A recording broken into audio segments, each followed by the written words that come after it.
Welcome to my YouTube channel এলোমেলো সুর। আমরা ফ্লুট লেসনের কতগুলো ভিডিও আপলোড করে দিয়েছি।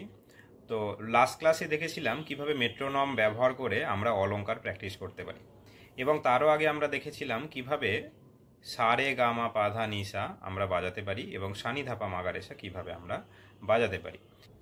এছাড়াও আমরা 4/4 ছন্দ এবং 3/3 ছন্দ প্র্যাকটিস করেছি। আজকে আমরা দেখব যে কিভাবে বাঁশিতে আমরা তার সপ্তকের অর্থাৎ ওপরের সা রে গা মা বাজাতে পারি এবং একদম নিচের পা ধা নি বা নি ধা পা এটা আমরা বাজাতে পারি।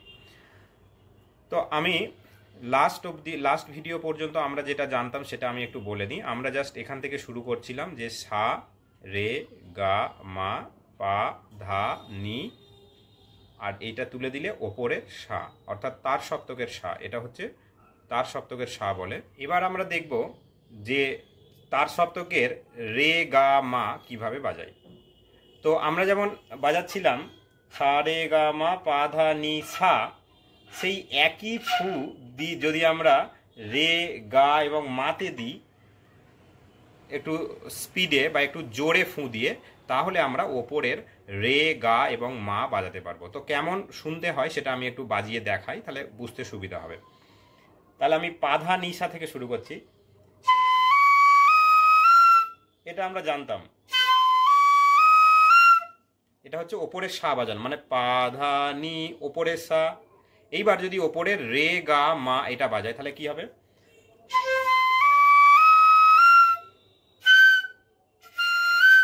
সা রে,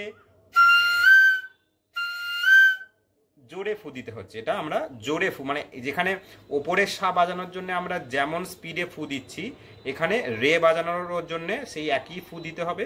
এবং একই রকম ফু যদি আমরা গায়ের জন্য দিই এবং মায়ের জন্য দিই, তাহলে আমরা ওপরের স্বরগুলো বাজাতে পারবো। তো একবার বাজালে বুঝতে সুবিধা হবে।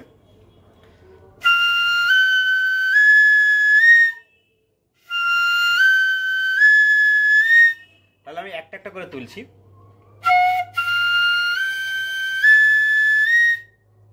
বোঝা যাচ্ছে? তাহলে আমি এখানে যদি আমি এটা হচ্ছে গা রে, তাহলে এর জন্য জোরে ফু দিতে হবে, এবং এটা যদি আমরা বারবার প্র্যাকটিস করি তাহলে এটা আমাদের আয়ত্তের মধ্যে চলে আসবে। প্রথম বাজাতে গিয়ে দেখবে অনেক সময় রেটা বাজাতে গিয়ে এই রে বাজিয়ে ফেলবে, মানে মিডিল যে রে অর্থাৎ মধ্যলয়ের যে রেটা সেটা চলে আসবে, মধ্য সপ্তকের যে রে সেটা চলে আসবে, তার সপ্তকেরটা আসবে না। তো এই বারবার পা ধা নি সা রে গা মা এইভাবে যদি আমরা প্র্যাকটিস করি তাহলে দেখবে ওই জিনিসটা চলে আসবে।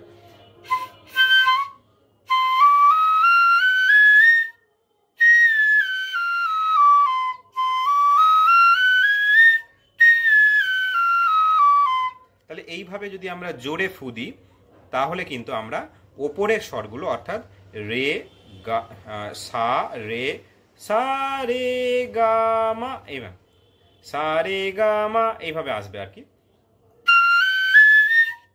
এবার যদি আবার ফিরে আসি, এইভাবে আমরা বাজাতে পারি। এবার যারা এই নতুন জিনিসটা যারা শিখছো তারা শুরুতে এর ওপর সারগাম প্র্যাকটিস করতে পারো। কিভাবে? আমরা এই পাধানি থেকে শুরু করব।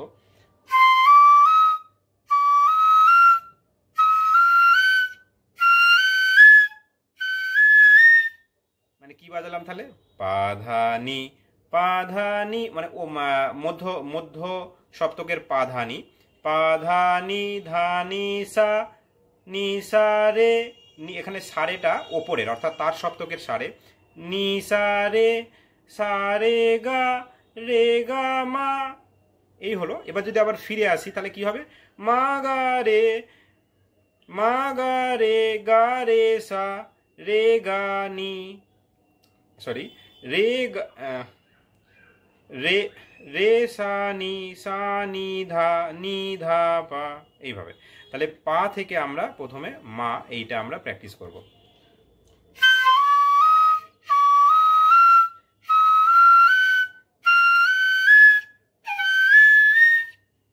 এবার আবার ফিরে আসাটা,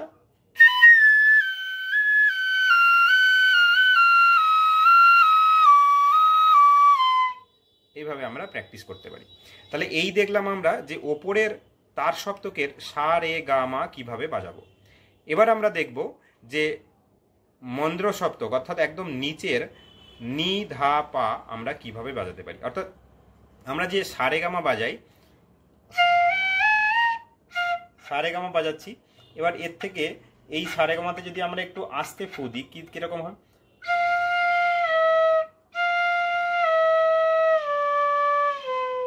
এটা তোমরা নিজেরা ফু দিয়ে দেখবে যে এই এখানে যে ফু দিয়ে আমরা সা বাজাচ্ছি তার থেকে যদি একটু কম স্পিডে আমরা ফু দিই এবং নি ধা পা বাজাই, তাহলে দেখবে নর্মাল যে পাধা আমরা মধ্য সপ্তকের যে পাধানি বাজাই তার থেকে নিচের পাধানি আমরা বাজাতে পারছি। অর্থাৎ মধ্য সপ্তকের পাধানি কেমন শুনতে হবে, আর যদি মন্দ্র সপ্তক অর্থাৎ নিচের পাধানি বাজাই আমরা কেমন শুনতে হবে,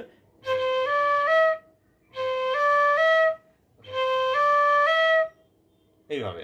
তাহলে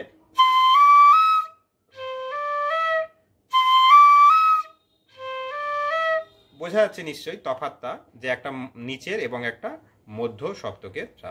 তাহলে এটা বাজাতে গেলে আমরা কি করব, সায়ের আমরা যে ফু যেমনভাবে ফু দিয়ে আমরা মধ্য সপ্তকের সা বাজাচ্ছি তার থেকে একটু হালকা ফু দিয়ে আমরা নি ধা পা যদি বাজাই তাহলে সেটা হবে মন্দ্র সপ্তক অর্থাৎ একদম নিচের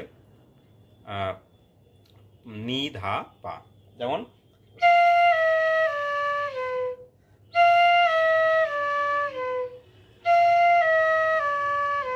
এটা কিন্তু বারবার প্র্যাকটিস করতে করতে চলে আসবে এবং এটা যখন প্র্যাকটিস হয়ে যাবে মানে মোটামুটি যখন বাজাতে পারবে তখন এর পরে আমাদের প্র্যাকটিস করতে হবে যে একই হলে আমরা একই স্বরের দুটো সপ্তকের স্বর আমরা বাজানোর চেষ্টা করব। অর্থাৎ একবার নিচের স্বর একবার মাঝের স্বর, অর্থাৎ একটা মন্দ্র সপ্তকের একটা মধ্য সপ্তকের। যেমন আমরা পায়ের ক্ষেত্রে পা পা ধা ধা নি নি, এইটা আমরা প্র্যাকটিস করব। কিভাবে করব আমি একটু বাজিয়ে দেখাই, তাহলে বুঝতে সুবিধা হবে।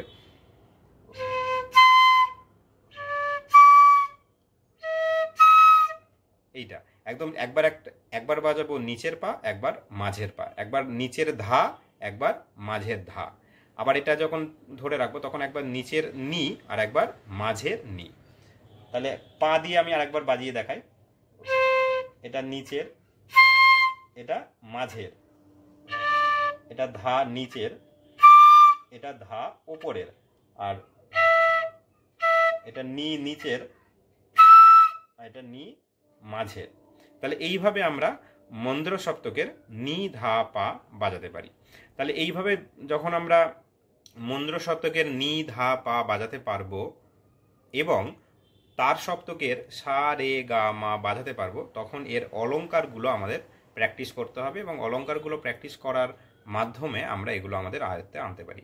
আমি আরেকবার দেখিয়ে দিই, একবার আমি একদম নিচের পা থেকে ওপরের পা পর্যন্ত আমি একবার বাজিয়ে দেখাই। এটা হচ্ছে নিচের পা ধা নি, আরেকবার বাজাই, এটা নিচের হলো। এইবার আমি বাজাচ্ছি সা রে গা মা, এটা হচ্ছে মাঝের।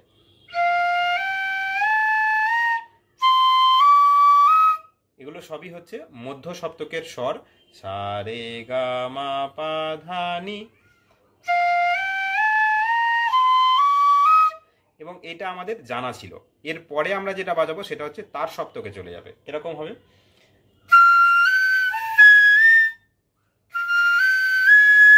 এটা হচ্ছে তার সপ্তকের সা রে গা মা, ঠিক আছে, এইভাবে। এবার এখানে আমি আরেকবার আমি নিচের পা থেকে ওপরের পা পর্যন্ত বাজাচ্ছি। এটাও তোমরা যদি খুব ভালো মানে এক সপ্তাহ বাজানোর পরে তোমরা এইটাও প্র্যাকটিস করতে পারো। কিভাবে, একদম নিচের পা থেকে ওপরের পা পর্যন্ত কিভাবে হয় দেখো।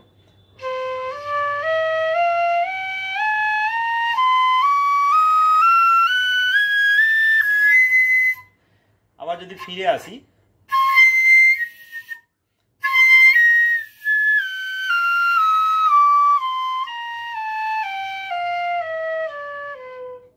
তাহলে নিচের পা থেকে মাঝের পাতে গেলাম, অর্থাৎ মন্দ্র সপ্তক থেকে মধ্য সপ্তকের পা এবং তারপরে তার সপ্তকের পা পর্যন্ত আমরা বাজালাম।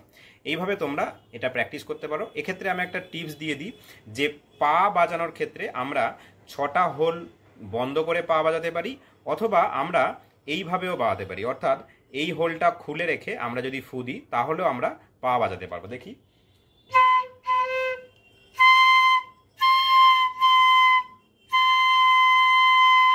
দেখতেই পাচ্ছ যে এটা খুলে রাখলেও, এবার এটা খুলে রাখলে আমাদের মধ্য সপ্তকের পা বাজাতে সুবিধা হবে। তবে নিচের পা বাজাতে গেলে কিন্তু 3টে হোল বন্ধ রাখতেই হবে। তাহলে মাঝের পা বাজাতে গেলে আমাদের এই হোলটা খোলা রাখা যেতে পারে, এবং ওপরের পা বাজাতে গেলে, যেটা আমি এখনো অবধি তোমাদের শেখানোর জন্য বলিনি কিন্তু আমি এমনি বাজিয়েছি, সেটা বাজাতে গেলে আমরা এই হোলটা খুলে রেখে বাজাতে হবে। তাহলে 3টে পা যদি আমরা একসাথে বাজাই কেমন হবে?